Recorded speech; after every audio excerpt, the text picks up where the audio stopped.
The initial objective and use of apps like Snapchat, Facebook, TikTok, Instagram, Twitter, etc. It was used to entertain and provide joyful content. Initially, they were used as a platform to show pictures, share events, stories, and keep in touch with those who live far away, but also those who live near, just your friends. However, through the evolution of these apps and its draw to celebrities and influencers and people looking to brand themselves, those that experience a disconnect between mind and body are falling prey to the pictures that have been edited, photoshopped, and they're not true to the reality of a person, the real people posting.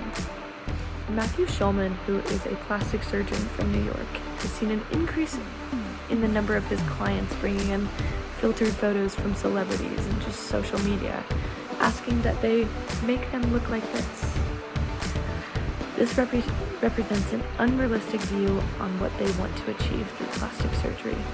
It results in psychological dysmorphia, which he refers to as Snapchat dysmorphia. This condition is common amongst teens who constantly see their face and body filled with imperfections.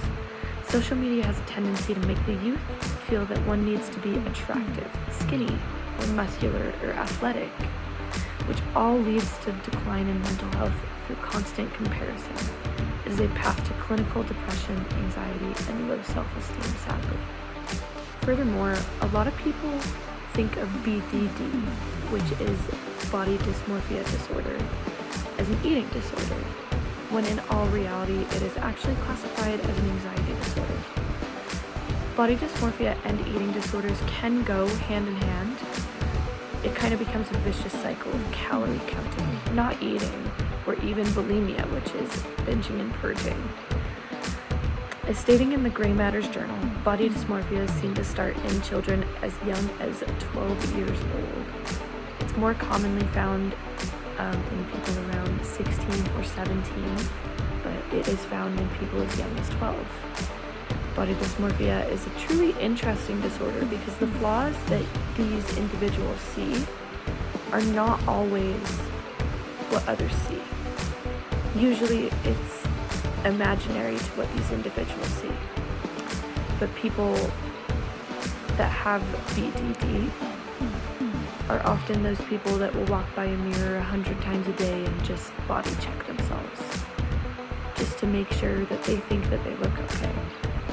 These people are also the people that wear really baggy clothing to cover up areas which they see as problems. Like I said before, the digital world has truly affected everything when it comes to that. Our life is run digitally now.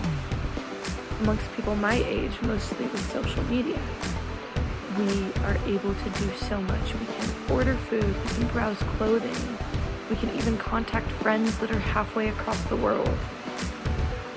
But most of the time, we use social media. And apps like Instagram, Snapchat, and Twitter, and TikTok, we all see hundreds and hundreds of fake photos a day. We see influencers and celebrities all photoshopping themselves, and it is really horrible for these young, impressionable girls. The issue with celebrities on social media is they make them out to be something that they're not in real life. So many young girls and even women will look at those pictures and think this is what I'm supposed to look like, when in all reality it is all Photoshop. I want to take a moment just to look at some of these Photoshopped photos.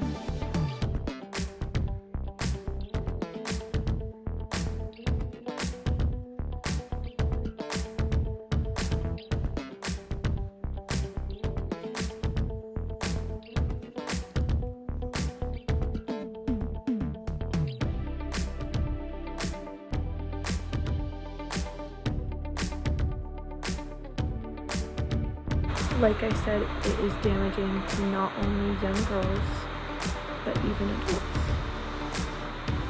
Let's hear what these women have to say about that. I remember hearing a podcast recently. She said it wasn't until I realized that I was never going to have a white woman's body did my relationship with my body change. And that was like a bomb went off in my brain, because I realized that I had been killing myself truly to try to have a white woman's body that I will never have. And it would be completely unrealistic and unhealthy for me to be able to maintain. But being ridiculed or teased or poked at or whatever, made fun of for having a black woman's figure, trained my brain to think that that was shameful. And it's taken about 15 years to really correct that. Especially during COVID-19, I think my fixation on my body has just been a lot heavier than it has been in the past. It's really made me realize how much body scanning I do during the day. I'm like not walking anywhere. I'm just sitting in my house alone. I felt like I wasn't moving my body at all, and that in general doesn't make me feel great. In quarantine, there have been things that have come up, or patterns that I've noticed that I used to have that I thought I grew out of, that I'm like, oh wow, like I'm looking in a mirror so much more, and constantly like, oh, like should I have eaten that? I'm like, oh, so like there are those hot Cheetos that like I probably shouldn't have eaten the whole bag. If you were to judge who I am solely based on my Instagram, you would have an inaccurate idea of what my life is like. Instagram is not always what it seems. As years pass, the connection between people and the internet is in hyper mode. It has heightened our interactions between people from the comfort of home. Many personal interactions and communications have been substituted with technology, and it has been changing human behavior and the way we communicate. There are 45 billion active internet users in 2022. Most of these users fall in the young adolescents and young adult category. The popular content on social media sites consists of photoshopping and filtered images promoting skin, body features, facial tone, height, and weight. The problem is that when impressionable people see these unrealistic photos, it shifts to an unhealthy understanding of what one should look like. It fosters issues with low self-esteem and inadequacy. People need validation, posting pictures and wanting likes and positive feedback on their posts and pictures. If that validation is not received, it can spiral into psychological disorders. For example, BPD. One way that I would like to show that Instagram isn't real. Here's a picture that I'm going to share that I just took of myself recently. Unfiltered, raw, no editing, that is me. And then here's a picture from my Instagram. Instagram's not real. It's what we wish we looked like, and it's what we wish we show. It's the happiest moments of our lives, I feel, that people share on Instagram. Some ways that we can help people with BDD and how they can help themselves. Firstly is getting active, doing physical activity like exercise, and learning about your disorder, and find a treatment plan. If it comes to only looking at social media Monday, Wednesdays, and Fridays, or not looking at social media on the weekends, and that just makes you feel better about yourself because you're not so focused on it. That is awesome.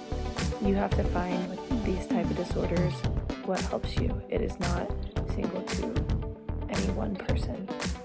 Thank you for watching, and thank you for listening, and thanks for learning with me.